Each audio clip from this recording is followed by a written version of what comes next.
High profile राजा रघुवंशी हत्याकांड मामले में शिलांग पुलिस ने कई खुलासे किए हैं। पूछताछ के दौरान ये मालूम चला है कि पैसों के लालच में आकर आकाश राजपूत इस हत्याकांड में शामिल होने के लिए राजी हुआ।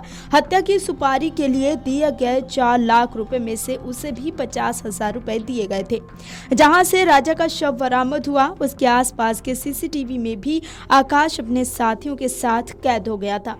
पुलिस ने शव के पास से जो रेनकोट बरामद किया था वो आकाश का निकला। ये रेनकोट सोनम ने ही आकाश को दिया था। पुलिस का कहना है कि हत्या के समय आकाश एक दूसरी स्कूटी से वहां मौजूद था। उसे आसपास निगरानी करने का काम सौंपा गया था। सोमवार आधी रात को ललितपुर के चौकी गांव से शिलांग पुलिस आकाश राजपूत को हिरासत में लेकर गई थी।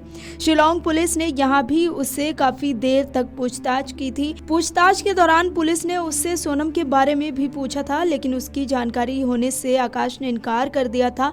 इसके बाद करीब 1 घंटे तक पुलिस ने उसके घर की तलाशी भी ली थी। यहां से पुलिस को कुछ नहीं मिला। इसके बाद पुलिस आकाश को लेकर अपने साथ चली गई।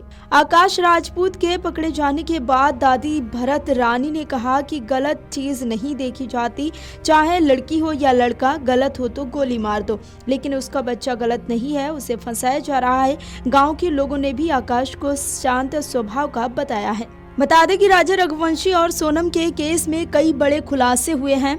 इंदौर पुलिस सूत्रों के अनुसार पूछताछ में आरोपियों ने जो कहानी बताई है वो बेहद खौफनाक है। सोनम और राज के बीच 5 महीने से प्रेम प्रसंग चल रहा था। राज ने कबूल किया कि सोनम से अफेयर 4 से 5 माह का था। पिता के हार्ट पेशेंट होने से सोनम लव मैरिज नहीं कर पा रही थी। पिता समाज में शादी करना चाहते थे, इसलिए उसने राजा से शादी को हाँ कर ली थी। सोनम ने पहले ही तय कर लिया था कि शादी के बाद राजा को मारकर राज के साथ रहने लगेगी। सोनम ने राज से कहा था कि जब मैं विधवा हो जाऊंगी तब फिर मुझसे शादी कर लेना, तब मेरे परिवार वाले भी हमारी शादी के लिए मान जाएंगे। राजा और सोनम की 11 मई को शादी हुई। दोनों के परिवार बहुत खुश थे। बता दें कि सोनम भी परिवार में घुल मिल गई और कभी अपनी साजिश का शक नहीं होने दिया। 16 मई को सुपर कॉरिडोर के कैफे में राजा की हत्या की साजिश रची गई। प्रेमी राज ने दोस्त विशाल चौहान, आकाश राजपूत और आनंद कुर्मी को साथ में लिया। उसी रात 6 घंटे तक फोन पर सोनम को हत्या की पूरी योजना समझाई गई। हत्या के पहले राज ने आरोपियों को 50,000, एक कीपैड, एक एंड्रॉयड मोबाइल और एक नई सिम दिलाई। ये सब चीजें आरोपियों ने सोनम को दे दी। इसी नंबर और फोन से सोनम शिलांग जाने के बाद तीनों से संपर्क कर रही थी।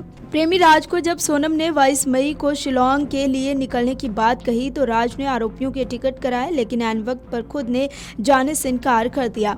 राज इंदौर से ही तीनों को निर्देश देता रहा। वो यहाँ पर राजा के अंतिम संस्कार में भी शामिल हुआ ताकि किसी को कोई शक न हो। आरोपियों ने बताया कि वे राज के कहने पर ही शिलांग आए। राजा को जिस डाव यानी छोटी कुल्हाड़ी से मारा वो ऑनलाइन गुवाहाटी से खरीदा था।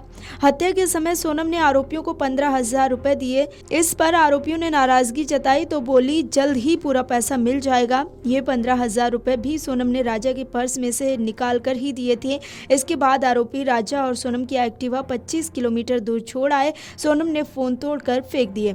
आरोपियों ने पुलिस को बताया कि 23 मई की दोपहर करीब 1:30 बजे राजा की हत्या की गई। 23 मई को सोनम ने अपरा एकादशी का व्रत किया था। ये बात उसने फोन पर अपनी सास को भी बताई थी। मान्यता है कि ये व्रत पापों से मुक्ति और मनोकामना पूर्ण करने के लिए किया जाता है, लेकिन सोनम ने इसी दिन हत्या को अंजाम दिया। दोपहर में सोनम फोटोशूट के बहाने राजा को सुनसान जगह ले गई। आरोपियों ने पुलिस को ये भी बताया कि पहाड़ी पर चढ़ाई बहुत थी और पीछा करने में भी वो बहुत थक गए थे। उन्होंने सोनम से कहा कि वे राजा को नहीं मार पाएंगे। इसके बाद सोनम ने उन्हें कहा कि मैं तुम्हें 20 लाख रुपए दूंगी। इसके बाद आरोपियों ने राजा को मारने का तय कर लिया। जब आरोपी राजा और सोनम के पास पहुंचे तो राजा को इस बात की बिल्कुल भी भनक नहीं थी कि एक आरोपी आकाश राजपूत इस दौरान एक दूसरी किराए की बाइक से वहां निगरानी कर रहा था। आकाश बार बार उस रूट पर यह देख रहा था कि वहां कोई आ तो नहीं रहा है। Video desk amarujala.com। अगर आप ये वीडियो YouTube पर देख रहे हैं तो हमारे चैनल को सब्सक्राइब करें और बेल आइकन को दबाना ना भूलें। अगर आप Facebook पर ये वीडियो देख रहे हैं तो हमारे पेज को लाइक करें।